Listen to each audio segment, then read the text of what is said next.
Hello students, welcome to my channel. So today I'm up here with a new chapter. Its name is Tyne and the Faraway Mountain.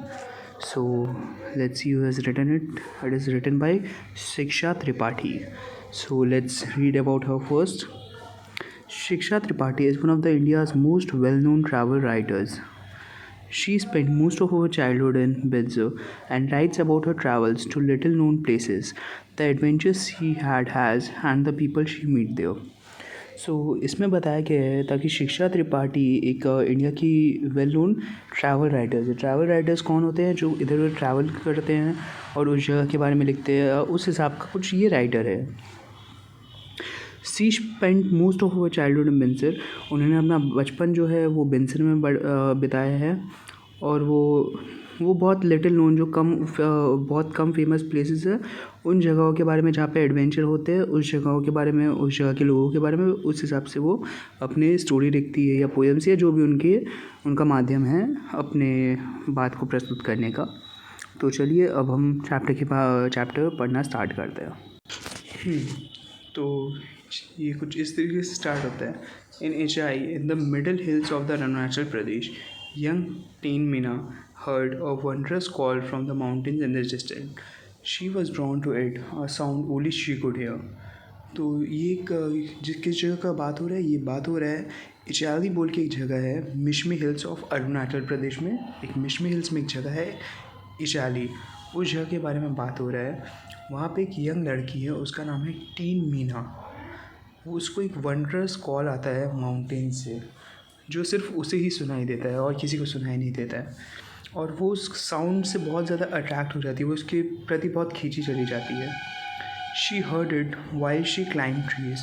वो जब पेड़ों पर चढ़ती है, climb करती है ट्रीज़ में, तब उसे वो साउंड सुनाई देता है। She heard it when she rain through the jungle. जब वो जंगल में दौड़ती है तब उसे वो साउंड सुनाई देता है। She heard it when she spend long days lying under the sun. और जब सन के नीचे बहुत लंबे टाइम तक रहती है तब उसे वो साउंड सुनाई देता है। कौन सा sound? Wushu. The sound went wushu. ये साउंड उसे कंटिन्यूस सुनाई देता है हर जगह। ओह टाइन would smile, what a wonderful life. ये साउंड सुन के टाइन को बहुत ज़्यादा खुशी मिलता है, वो हंसती है, वो कहती है वाह क्या खूबसूरत ज़िंदगी है। But one day her family moved out of Elaichi to the closest big town Roing. Tine's world turn upside down. लेकिन एक दिन क्या होता है, जो टाइन की जो पूरी फैमिली है वो इलायची छोड़कर एक टाउन में चल जाती है, एक बड़े टाउन में चल जाती है, उसका नाम रहता है रोइंग। और टीना की जो ज़िंदगी है वो टर्न अपसाइड डाउन, मतलब वो पूरा ही चेंज हो जाता है, पूरी तरीके से वो चेंज हो जाती है उसकी ज़िंदगी। There was a school in Roing but the wushu had been louder in Ichli. तो वहाँ पे एक रोइंग में एक स्कूल था, लेकिन जो वुशू का साउंड था वो वहाँ इचली में काफ़ी ज़्यादा लाउड था। Tine wanted to return to her mountains again. Tine को वापस मीन्स माउंटेन्स की, वहाँ पे वो जहाँ पहले रहती थी वहीं पे जाने का बहुत ज़्यादा इच्छा रहता था। So she trudged to school every day for 10 years. Trudged का मतलब होता है, यहाँ पर हम लोगों का दिया हुआ है trust meaning, Trust walked with slowly and heavy steps because she did not want to do something. Okay.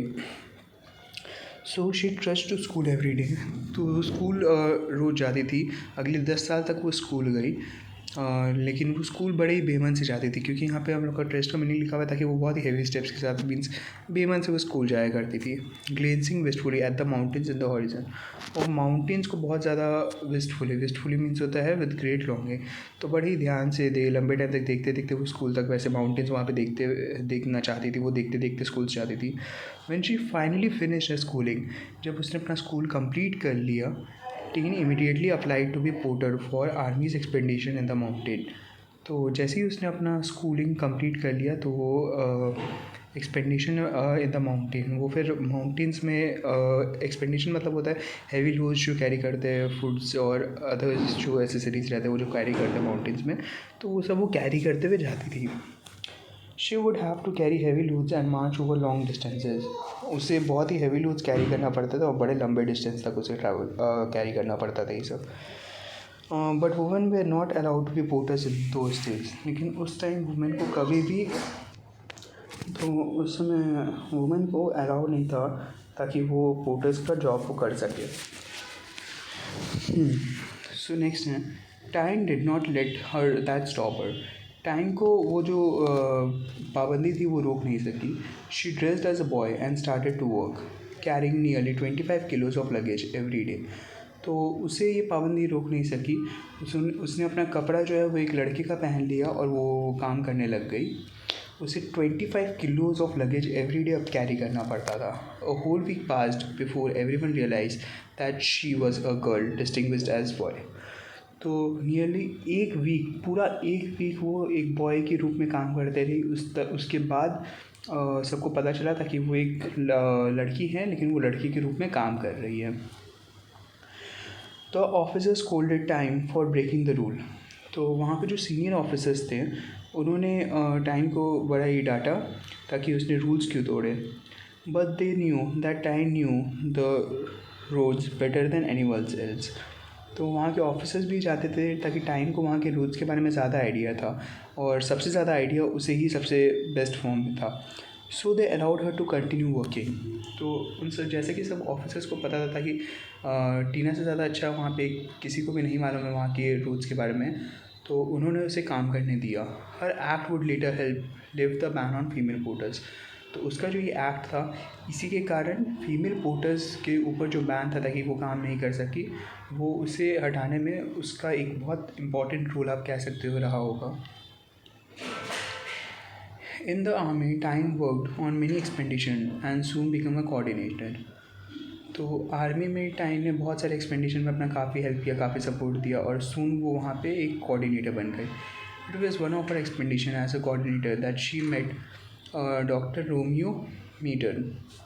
तो उन्होंने उसने अपनी एक एक्सपेंडिशन में एक जब वो कोऑर्डिनेटर बन गई तब उसे डॉक्टर रोमियो मीटे से मिलने का मौका मिला। At that time doctor Meete was working to promote adventure sports. तो उस समय जो मीटी थी उसका काम था ताकि वहाँ पे वो एडवेंचर स्पोर्ट्स को प्रमोट कर रही थी अरुणाचल प्रदेश में। And immediately identified times talent. और टाइम के जो टैलेंट के बारे में डॉक्टर को बहुत ही जल्दी उसने आइडेंटिफाई कर लिया और उसने उसकी तारीफ़ करते हुए कहा, you are a natural gifted climber. He told her, you have the strength and the determination, now you always need is technique. तो डॉक्टर ने उसकी तारीफ़ करते हुए कहा था कि तुम एक बहुत ही नेचुरल भगवान की तरह से तुम्हारे को बहुत अच्छा एक गिफ्ट मिला है, तुम क्लाइंब बहुत अच्छा कर सकती हो, तुम्हारे पास स्ट्रेंथ है, तुम्हारी डिटर्मिनेशन है। स्ट्रेंथ मतलब होता है ताकत है तुम्हारे पास, तुम बहुत ज़्यादा डिटरमाइंड, फोकस मतलब बहुत ज़्यादा उसमें गहराई में घुसने वाली लड़की हो। लेकिन सिर्फ तुम्हारे को अब क्या चीज़ का ज़रूरत है, वो चीज़ है technique. Doctor Meetam became Tine's mentor and she began her training as a mountain climber. तो मीटी क्या हुआ, फिर उसने टाइम्स का मेंटर मतलब होता है टीचर, तो वो उसकी टीचर बन गई और उसको ट्रेनिंग करने लग गई mountain as a mountain climber, उसकी ट्रेनर बन गई। The distant mountain still called her. और जो डिस्टेंट माउंटेन था वो टाइम को अभी भी बुला रहा था, ऐसा लग रहा था। But Tyne did not know the name of the distant mountain till she watched the race for Everest. तो टाइम को डिस्टेंस माउंटेन का नाम नहीं पता था, लेकिन वो डिस्टेंस माउंटेन का नाम उसे तब पता चला जब उसने वो मूवी देखा, the race for Everest, a film about the first climb of mount Everest. जो फिल्म जो थी हमारी नोवेल बचेंद्र पाल के लिए, जो फर्स्ट वुमेन थी जिन्होंने माउंट एवरेस्ट क्लाइंब किया था, उसके ऊपर बेस्ड थी। Wushu became a road now. वो फिल्म देखने के बाद टीना टाइम के अंदर एक बहुत ज़ोरों का वुशु का जो रोड था वो अब और भी ज़्यादा जागरूक हो चुका था, वो और ज़्यादा सीरियस हो गई थी क्लाइंबिंग के लिए, ताकि अब वो माउंट एवरेस्ट क्लाइंब करेगी और वो उसका ड्रीम बन गया था। After months of preparation Tine finally reach the Everest base camp in Nepal. और बहुत महीनों के प्रिपरेशन के बाद, प्रैक्टिस के बाद वो फाइनली एवरेस्ट के बेस कैंप में रीच कर गई। बेस कैंप वहाँ वो जगह होती है जहाँ से मतलब माउंटेनियर्स जो लोग रहते हैं वो लोग अपना जर्नी स्टार्ट करते हैं। नेपाल के बेस कैंप में वो फाइनली पहुँच गई थी time. It was bitterly cold and the air was thin. Air was thin का मतलब होता है एयर ऐसा हो गया था ताकि वहाँ पे ना सांस लेने में भी लोगों को बहुत, जैसे माउंटेन्स रहते हैं उन्हें सांस लेने तक में बहुत दिक्कत देती है। तो वहाँ पे ठंडा भी बहुत था और एयर भी बहुत ज़्यादा उस हिसाब का था। Tine trained there for a few days to get accustomed to the harsh weather and then began her climb. तो टाइम जो थी वो फाइनली वहाँ पे कुछ दिन रुकी ताकि वो अकस्टम्ड मीन्स वहाँ से वेदर के साथ फ्रेंडली हो जाए ताकि वो अपना जर्नी शुरू कर सके। क्लाइंब बहुत डिफ़िकल्ट था और उसने फाइनली अपना क्लाइंब स्टार्ट कर लिया। सो नेक्स्ट हम लोगों का it was divided into 4 sections to that the climbers could take rest at different camping points while journeying to the top of the mountain। तो ये जो सेशन था क्लाइंबर्स के लिए 4 पार्ट में डिवाइड किया हुआ था, जहाँ पे वो अलग अलग 4 सेशन में डिफरेंट जगह पे रुक के वो अपना कैंपेन सेटअप कर सकते थे, वहाँ पे रेस्ट ले सकते थे और फिर वो अपने आगे के सफ़र को कैरी ऑन कर सकते थे। But by the time Tine and her companion Chering Sherpa reach the second camp the weather had grown worse. लेकिन जिस टाइम तक टाइन और उनके जो कंपेनियन थी चेरिंग शेरपा वो सेकेंड कैंप तक पहुंची, वहाँ का वेदर बहुत बुरी तरह से ख़राब हो चुका था। Do you want to go ahead, Chering asked. तो चेरिंग ने पूछा टाइन से ताकि क्या तुम आगे जाना चाहती हो अभी भी। इसके ऊपर टाइन ने रिप्लाई किया, I don't think I will get another chance to do this. तो टाइन ने कहा ताकि मुझे नहीं लगता था कि मैं अगर इस बार नहीं गई तो मुझे कभी दोबारा चांस मिलेगा। She could here the musical wushu growing louder and louder. टाइन को सिर्फ वो म्यूज़िकल वूशू जो वो साउंड था वूशू का, सिर्फ वो सुनाई दे रहा था और वो उसे और मतलब बहुत ज़्यादा गहराई से और ज़्यादा लाउड सुनाई दे रहा था। इट ऑलमोस्ट हिप्नोटाइज्ड हर। मतलब वो जो साउंड था वूशू का वो उसे बिल्कुल मैजिक की तरह हिप्नोटाइज कर दिया। टाइन and Charing somehow managed to reach their final camp। तो टाइन और चेरिंग किसी तरीके से मैनेज करते हुए अपने फाइनल कैंप तक पहुंचे। Just as they were about to take rest, the stormy wind blew their tent and supplies away। तो जैसे ही टाइन और चेरिंग रेस्ट लेने के लिए अपने फाइनल कैंप पे पहुँचे, एक बहुत ज़्यादा स्टॉर्मी विंड, एक बहुत ज़्यादा तेज़ विंड आया और उनकी टेंट और सप्लाईज़ यहाँ पे आपका हो जाएगा फूड, उनके साथ जो और भी एसेसरीज़ थे वो सबको वो उड़ा के ले गया। They had to spend the night in one borrowed tent. तो अब उन्हें एक टेंट बोरो करना पड़ गया और उन्होंने फिर अपना रात वो बोरो किए हुए टेंट में गुजारा। And when they set for the final climb the next day, all Tine and Chering had was a packet of noodles. और फिर जब अगले दिन चेरिंग और टाइन वापस अपने क्लाइंब के लिए रेडी हो रहे थे, वापस चढ़ाई के लिए रेडी हो रहे थे, तो उस समय उनके हाथ में सिर्फ एक पैकेट ऑफ नूडल्स था। Let's share half of it, Charing suggested. Charing ने कहा चलो हम ये बांट लेते हैं आधा आधा और फिर हम लोग चलते हैं। तो टाइन ने नॉडेड हर हेड स्माइलिंग डिटरमाइंडली। तो टाइन ने अपना गर्दन नॉड किया मना करते हुए और एक स्माइल किया एक डिटर्मिनेशन के साथ। तो स्माइल भी बहुत ज़्यादा डिटरमाइंड थी वो। If we make it alive we will eat the other half. अगर हम जिंदा बचते हैं तो हम वो अदर हाफ ज़रूर खाएंगे। The higher the climb the stronger the wind grew. तो जैसे जैसे वो ऊपर चढ़ रहे थे उतना ही ज़्यादा तेज़, उतना ही ज़्यादा स्ट्रॉन्ग हो रहा था wind. For every 2 steps they took it send them reeling back a step. तो जैसे ही वो 2 स्टेप्स चढ़ रहे थे उन्हें लग रहा था वो 1 स्टेप पीछे आते। नहीं होता है जैसे बहुत ज़्यादा कभी तेज़ हवा चलती है उसमें अगर हम चलने की कोशिश करें तो हम अगर 2-3 कदम आगे बढ़ाते तो हमें लगता है हम पीछे आ रहे हैं, फिर आगे जा रहे हैं। तो उनके संग भी बिल्कुल वैसा हो रहा था। It shrinked and howled, whispering dread into ears and urging them to return। तो अब उन्हें भी बहुत ज़्यादा कन्फ्यूजन हो रहा था, उन्हें भी समझ में नहीं आ रहा था कि अब क्या होगा। यहाँ पे आपका ड्रेड का मीनिंग लिखा हुआ है great fear and uncertainty about what could happen. तो उन्हें बहुत ज़्यादा वो डर चुके थे ताकि अब आगे क्या होगा, क्या करना सही रहेगा, क्या नहीं करे। तो वो लोग हाउल कर रहे थे एंड फिर वो मीन्स ऐसा कंडीशन हो गया था कि वो लोग को बार बार ना अर्ज किया जा रहा हो जैसे ताकि तुम वापस रिटर्न कर जाओ। लेकिन time could only here the magic. लेकिन टाइम कहाँ होने वाले, उसे तो सिर्फ वो वूशू का जो मैजिकल साउंड था सिर्फ उसे सुनाई दे रहा था। तो वो अपना जर्नी कंटिन्यू करते रहे। सो दे पुश्ड अहेड फियरलेसली। तो टाइम जो है वो मीन्स अपने आप को ना पुश करने लग गई अहेड, बिना डरे, बिना किसी से डरे, बिना परवाह किए वो आगे बढ़ने लग गई and continue to climb to the top. और फिर वो करने के लिए वो अपना चढ़ाई आगे चढ़ने के लिए रेडी हो गई। Finally, at 10:45 a.m. on 9 May 2011, Tyne's efforts were rewarded। तो फाइनली एट 10:45 AM सुबह के 10:45 पे 9 मई 2011 को टाइन्स का एफर्ट को फाइनली सफलता मिला।